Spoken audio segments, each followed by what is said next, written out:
और बलि देवताओं से जब युद्ध करते हैं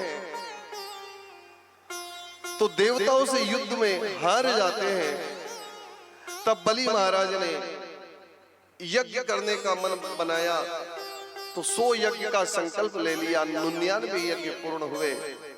जब 100वां युद्ध प्रारंभ हुआ तो देवता घबराए और भगवान कश्यप ऋषि की पत्नी माता अदिति के गर्भ से वामन रूप में प्रकट हुए और प्रभु बलि राजा के यज्ञ में पहुंच गए।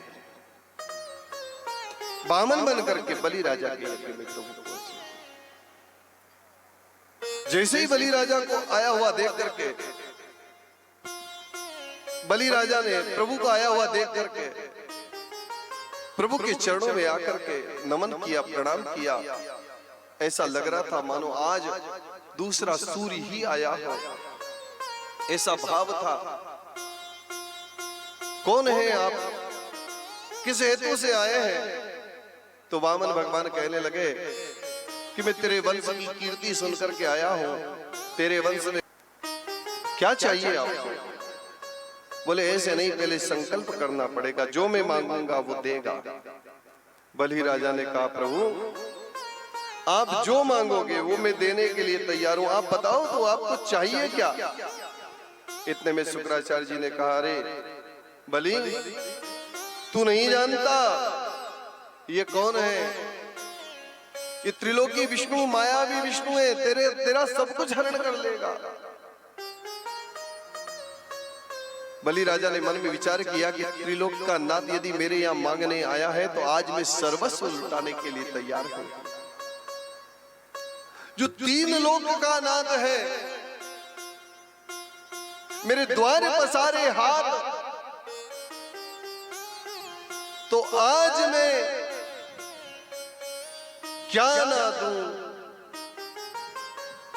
कैसे राखूं बात? आज मैं सब कुछ देने के लिए तैयार हूं। शुक्राचार्य जी ने कहा तेरा दिमाग खराब हो गया है? देखो दान देने वाला दान देता है, लेने वाला लेता है, मगर जो बीच वाले हैं वो हाथ मलते रहते हैं। भक्त प्रहलाद जैसे हुए तेरे वो हाथ मलते रहते हैं। एक राजा के यहाँ जो भी दान मांगने जाता, राजा के यहाँ दान मांगने के लिए जो भी जाता तो राजा उससे एक प्रश्न करता, लेकिन कोई भी उस प्रश्न का उत्तर नहीं दे पाता।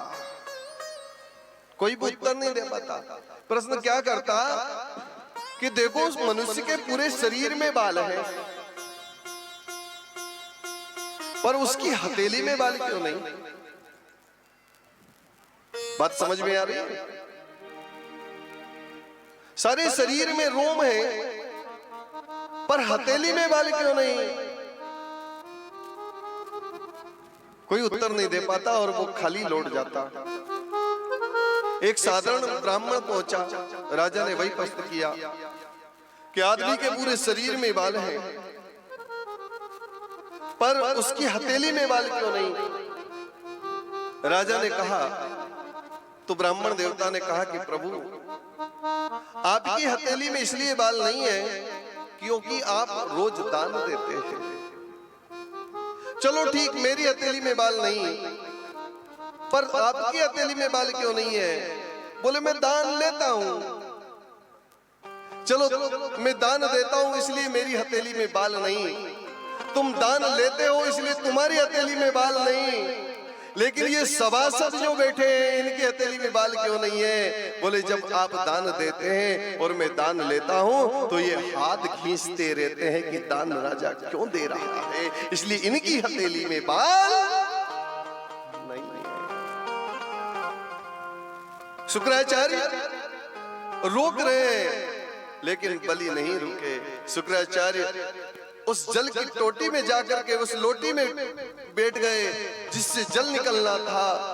तो भगवान ने क्या कहा, बलि राजा तुम्हारे लोटे की टोटी में कोई कचरा आ गया है, जरा मुझे दो, मैं निकाल देता हूं। और भगवान ने एक सीख लगाई, उससे शुक्राचार्य जी की एक आंख निकल गई।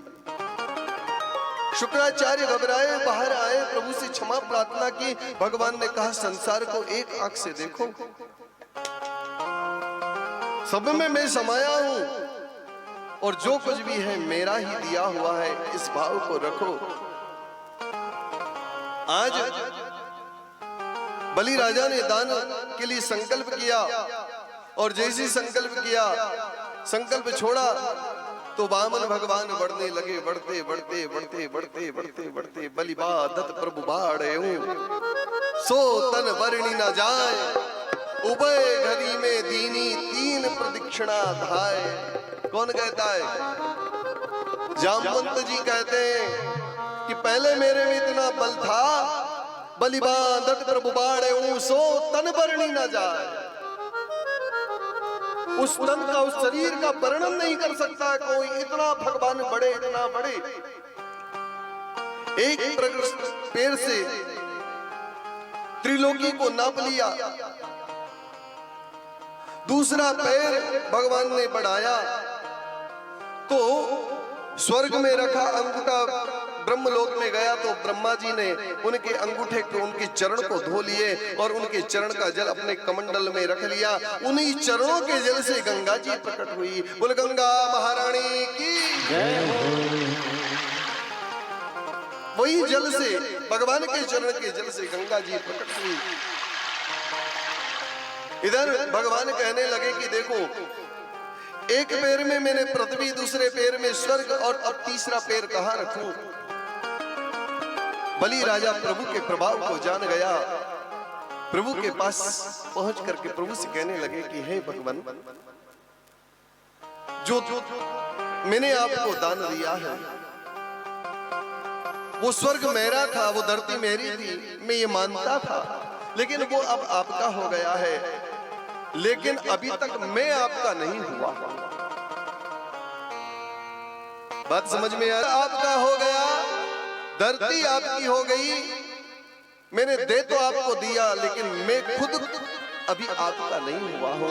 हे भगवान, मेरे पर भी कृपा करो। जैसे स्वर्ग को आपने अपना बनाया, जैसे धरती को आपने अपना बनाया, इस दास को भी, इस दास के माथे पर पैर रख करके, इस दास के सिर पर पैर रख करके इस दास को भी प्रभु अपना बना लीजिए, अपना बना लीजिए। प्रभु ने तीसरा पैर बलि के सिर पर रखा, बलि को पाताल में पहुंचा दिया।